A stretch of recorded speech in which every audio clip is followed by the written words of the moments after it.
yung character ko naging poste ng Guerrero family. Coco, just continue what you're doing and tama lahat ng mga decision mo.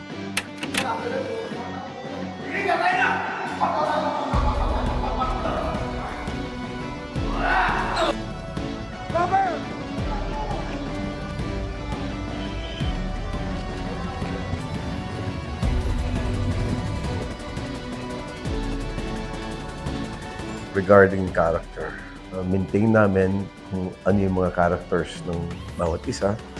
Consistent yung characters namin from start to finish. And I'm happy na ganun yung nangyari. Ang naglalaban ko dito ay yung pangalan ng Guerrero na nangangalagaan ko na hindi masira ang legasiya ng Guerrero na ipisahan ng aming among si Gustavo hanggang sa dulong-dulo ng hininga ni Roberto. Guerrero ang paglalaban. Hindi ko hayang sirain mo ang pamilya natin. Sa akin kasi, ang ginawa ko dito sa character na to, ginawa kong family system eh. Na kahit anong mangyari, pamilya tayo. Walang gigiba ng pamilya natin. Yun ang pinanghahawakan ni Roberto. Kung ano man ang mangyari sa labas, hindi tayo papayag na masira ang pamilya Guerrero. Ang mga hindi ko makakalimutan kasi yung mga intimate moments namin ni Jackie. Ang lagi mo lang iniisip ay kung paano isalba yung sarili mo. Magsalita kayong dalawa, alam mo mismo. Samantalang ako ang isa. Lahat ang basura niyong dalawa. Yung mga away namin ni Miguelito. Ginawa mo sa pangaling tao. Hindi ka na nag-isip. Pinakita sa'yo. Buhay sa tiyan! Yung diskusyon namin ni Don Gustavo. At paghahawakan ko yung tinuro ko sa akin. Walang pamilya pagdating sa politika. At isa pa yung confrontation namin ni Christopher De Leon.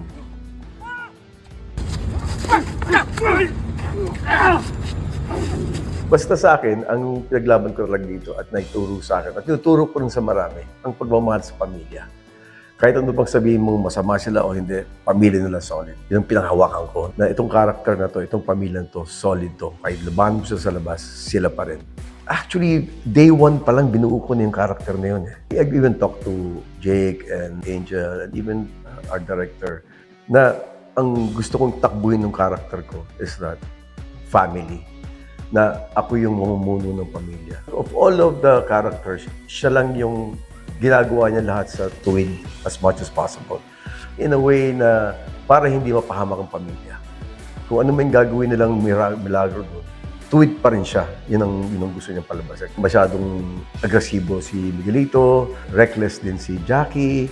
Ako yung nagtutuwid sa kanila. Even yung aking ama na si Gustavo, medyo iba rin ang desisyon niya sa buhay. Ako rin nagtutuwid noon. Yung character ko naging poste ng Guerrero family. Wala tayong malulutas kung magkaaway-away tayo.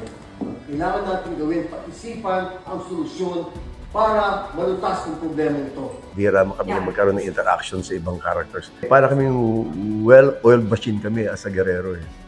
Maganda yung interactions namin, maganda yung mabanggaan namin, maganda yung mga situations namin na kakaiba sa ibang klaseng pamilya. I'm so proud of Direk Coco na he has reached this point in his life. Na-achieve niya yung bilang isang director. Kasi magaling na actor naman si Direk Coco. So, ito naging director, producer, at the same time, siya ang brains ng Batang Quiapo.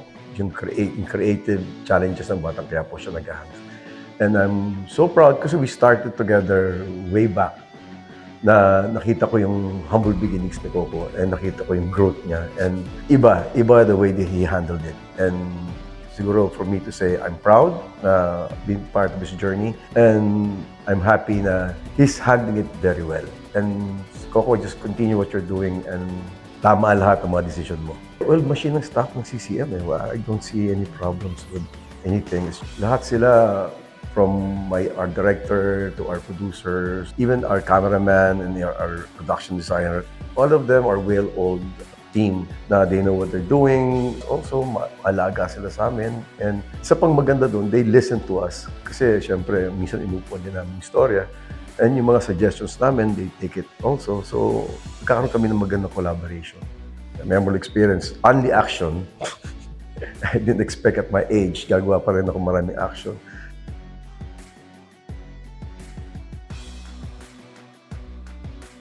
Na-dislocate yung shoulder ko doon sa scene na yun. Pero okay, hindi ko rin naramdaman yun hanggang di ako nakauwi ng bahay. Pag-uwi ko ng bahay, hindi ko magalaw yung kanan ko shoulder. Na-dislocate pala. Adrenaline rush mo. Nung bumahinga na ako, hindi ako makakita sa sakit.